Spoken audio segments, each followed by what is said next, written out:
Welcome to TradeTheMBI.com. This is John. This report is for the 30th, the end of the month here, and this is going to be an interesting one to start the week with the end of the month.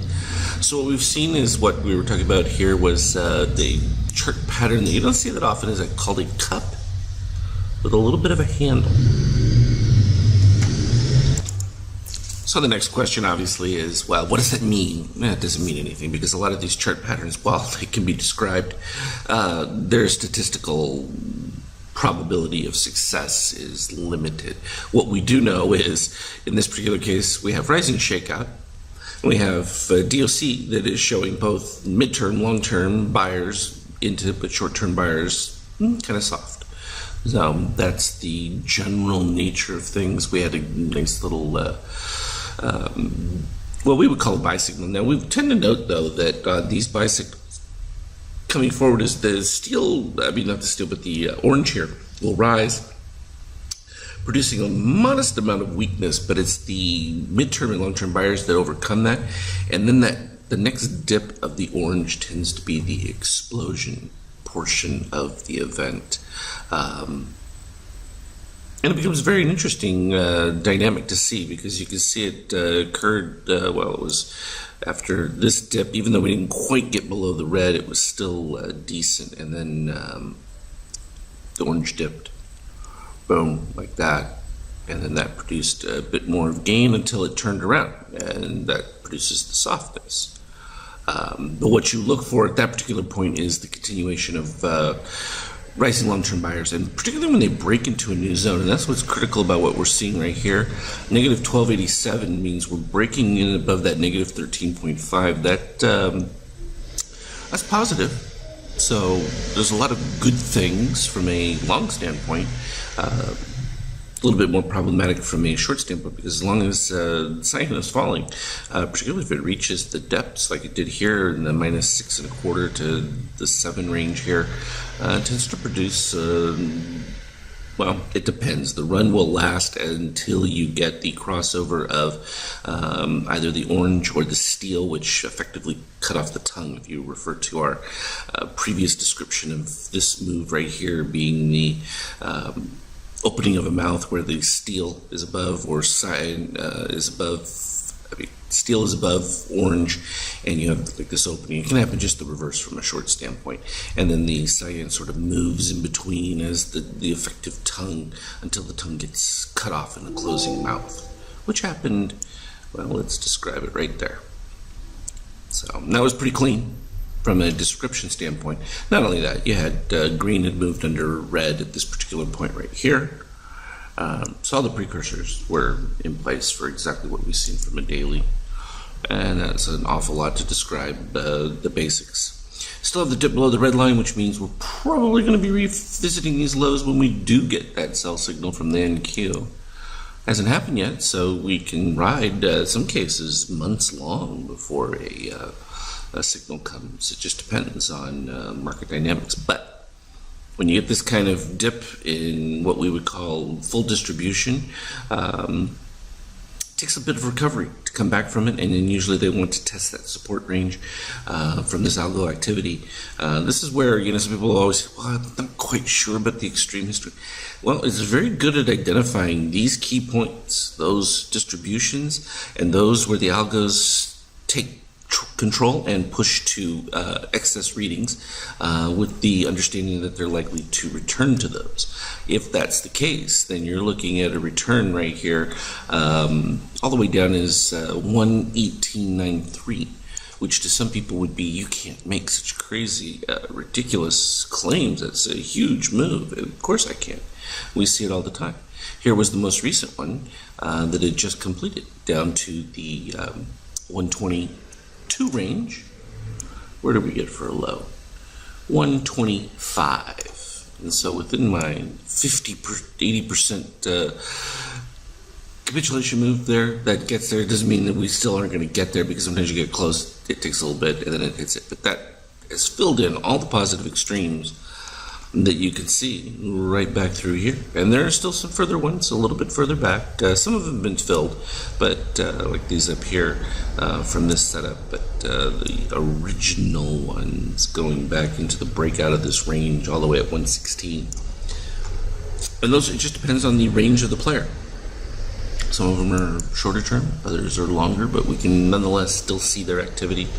Likewise here, this rise in treasuries, it's not going to be sustainable indefinitely, and in short order, when it pulls itself back a little bit, it will come back down. Now, what's interesting about this move, again, like I've described, as soon as the orange pops back up, with the distance that you have here of the red, you would need a huge, significant day today to try and really move that red into a new zone, because if it doesn't get there, then you're just going to get a soft up, and that's that second leg that comes down. And it's usually the one that gets people, because it's like they just got into the trade, it's moving just beautifully, and then all of a sudden it seems like it's ended and rolling over, and usually that's when it tests the 50% move, but in this particular case, we're likely to see it go all the way back to the 100%, and it's the next wave that they tend not to take, and that's the one that produces the biggest return.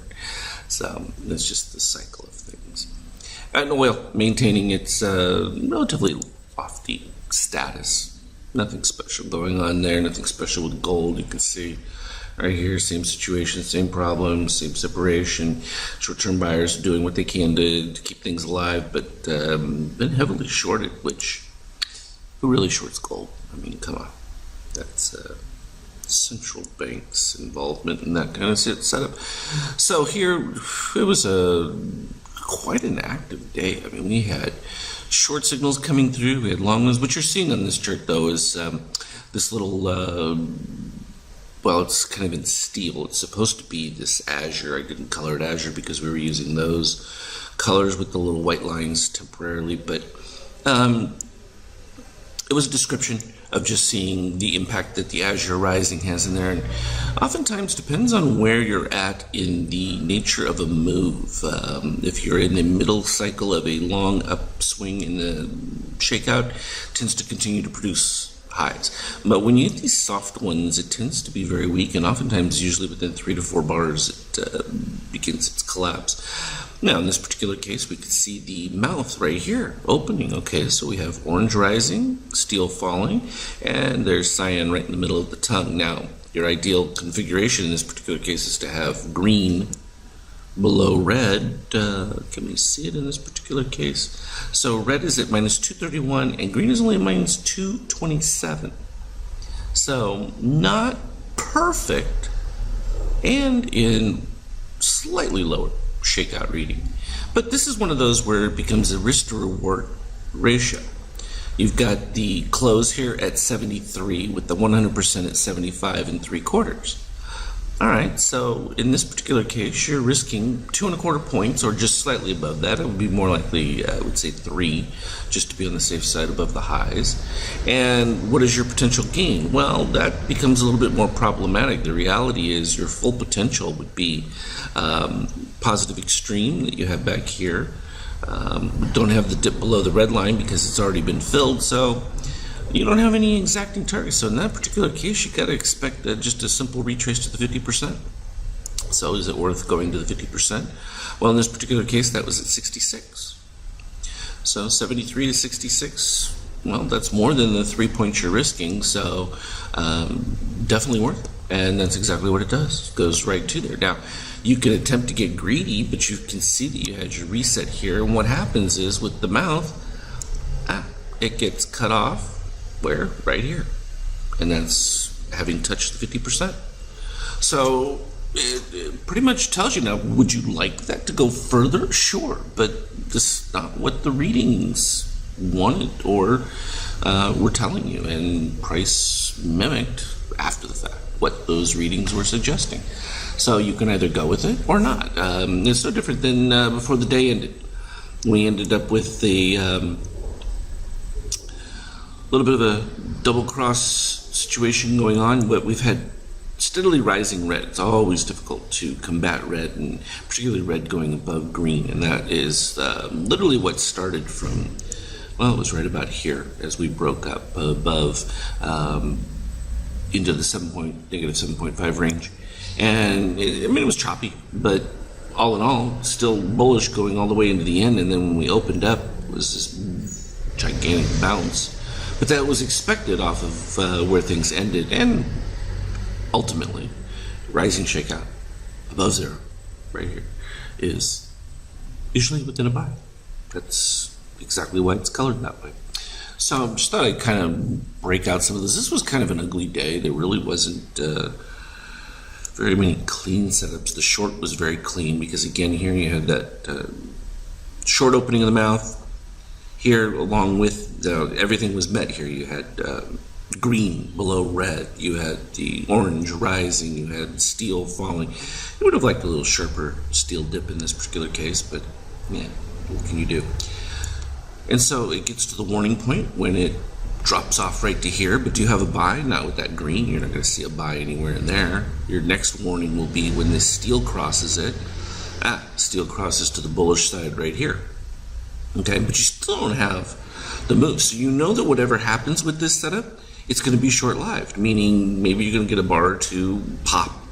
So it's fine to cover your short in this particular case. So 26.60 and a quarter from 65. Again, it was a very nice run, took advantage of that. And then you had the pop. And right here, as soon as it starts rising, you're probably going to get 2 to 3 bars rising, and you know what your expectation is back to the low. What was the low? Well, that was that over here, 60 and a quarter. And at this particular point, you're at 62, so you're looking at roughly 2 and a quarter, assuming things don't get worse.